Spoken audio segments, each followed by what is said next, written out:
Hello everyone, welcome to my channel. And আজকে আলোচনা করব যে আমরা যারা অ্যাফিলিয়েট মার্কেটিং করি বা অ্যাফিলিয়েট মার্কেটিং দ্বারা ইনকাম করি, তো আমরা আমাদের অনেক ক্ষেত্রে অ্যাফিলিয়েট মার্কেটিংয়ের ইনকামের ক্ষেত্রে দেখা যায় যে আমরা কিছু স্টেপ থাকে যেগুলো ভুল করি, যার কারণে আমাদের ইনকাম খুব একটা বেশি হয় না। সো অ্যাফিলিয়েট মার্কেটিংয়ের মধ্যে 3টা সিক্রেট টপিকস আছে, হিডেন টপিকস, বা এই টপিকসগুলো ফলো করলে ইনকাম স্ট্রিম বাড়বে। সো এর মধ্যে নাম্বার 1 হইতেছে যে আমার নিজস্ব একটা ওয়েবসাইট থাকতে হবে। আমরা বিভিন্নভাবে আমরা আমাদের ইউটিউব চ্যানেলের মাধ্যমে অ্যাফিলিয়েট আর্নিং করা যায়, বাট আমার যখন নিজের একটা ওয়েবসাইট থাকবে, আমার ওয়েবসাইটের মাধ্যমে আমি আমার একটা অডিয়েন্স প্ল্যাটফর্ম ক্রিয়েট করতে পারবো। সাপোজ আমার একটা টপিক হইতেছে বা আমার নিশ হইতেছে সাপোজ এসইও এক্সপার্ট বা এসইও সার্ভিস। সো আমি যখন আমার ওয়েবসাইটের মধ্যে এসইও নিয়ে রেগুলার কথাবার্তা বলতে থাকবো বা রেগুলার আর্টিকেল পোস্ট করতে থাকবো, তো বলেছে কি যে একটা এসইও রিলেটেড যারা আছে বা এসইও কাজ করতে ইচ্ছুক বা এসইও কাজ করতে চায় বা এসইও তার ওয়েবসাইট এসইও করাইতে চায়, এই ক্যাটাগরির একটা অডিয়েন্স আমার ক্রিয়েট হয়ে যাবে। তো তারা নর্মালি যখনই তাদের এসইও লাইনে কোনো হেল্প লাগবে, তখন নর্মালি তাদের আমার ওয়েবসাইটটা মুখস্থ হয়ে যাবে এবং আমার ওয়েবসাইটে তারা ভিজিট করবে। তারা চিন্তা করবে যে এখান থেকে কোনো হেল্প নিতে পারি কি না। সো অ্যাট ফার্স্ট আমারও একটা ওয়েবসাইট অবশ্যই দরকার এবং এই ওয়েবসাইট দিয়ে আমার একটা অডিয়েন্স ক্রিয়েট করতে হবে। সেকেন্ডলি হইতেছে যে আমি যে অ্যাফিলিয়েট মার্কেটিং করব, আমার অ্যাফিলিয়েট শুধু অ্যামাজন না, আমরা চিন্তা কী করি যে শুধু অ্যামাজনের অ্যাফিলিয়েট মার্কেটিং করার চেষ্টা করি, যে আমার অ্যাফিলিয়েট অ্যামাজনের মাধ্যমে আমরা শুধু ইনকাম করার চেষ্টা করি। অথচ একটা প্রোডাক্টের different type of affiliate companies থাকে। সাপোজ বেবি প্রোডাক্ট লাইক একটা বেবি শ্যাম্পু, ঠিক আছে, বেবি শ্যাম্পুর দাম অনেক কম, $10, $12, $15। এটার কমিশন ধরে না, হয়তো বা এটা সেল হইলে আসতে পারে কত, 50 সেন্ট, $1 পার প্রোডাক্টে, পার্সেলে আসতে পারে কমিশন। তো নর্মালি এত আসবে না, আরও কমও আসতে পারে। তো নর্মালি কি হয়, আমি শুধু অ্যামাজনের প্রোডাক্টগুলোই অফার করতেছি বা প্রমোট করতেছি আমার ওয়েবসাইটে।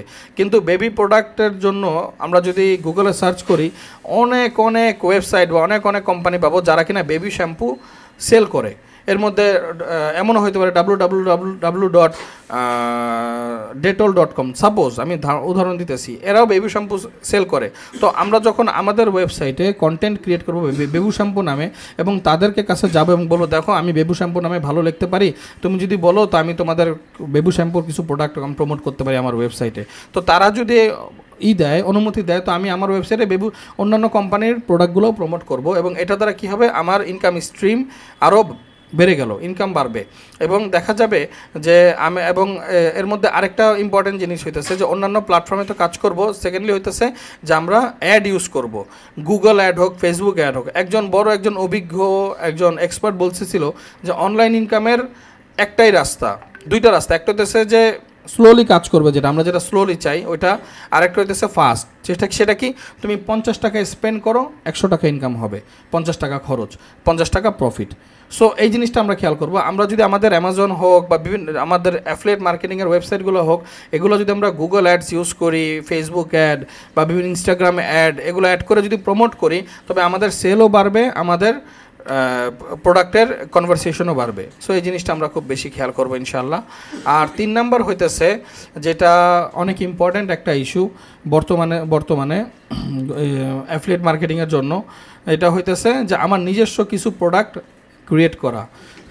এর মধ্যে আমার নিজস্ব কিছু প্রোডাক্ট ক্রিয়েট করা বলতে এমন অনেক হোয়াইট লেভেল প্রোডাক্টস থাকে। সাপোজ আমি গল্ফ ব্যাগ সেল করতেছি। এখন আমরা ধরেন আমি বাংলাদেশে আছি, তো নর্মালি আমরা তো নর্মালি কী করি, ইউএসের প্রোডাক্টগুলো, অ্যামাজনের প্রোডাক্টগুলো, বিভিন্ন গল্ফ কোম্পানির প্রোডাক্টগুলোই তো আমরা সেল করে দিই, ঠিক না?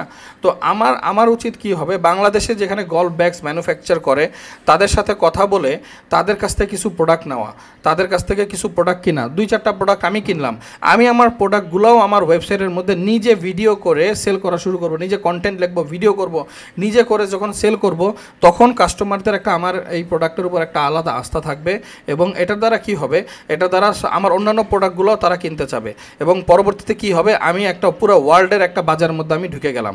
সো অ্যাফিলিয়েট মার্কেটিংয়ের যে 3টে হিডেন টিপস, এগুলো যদি ফলো করি ইনশাল্লাহ আমাদের সাকসেস আসবে।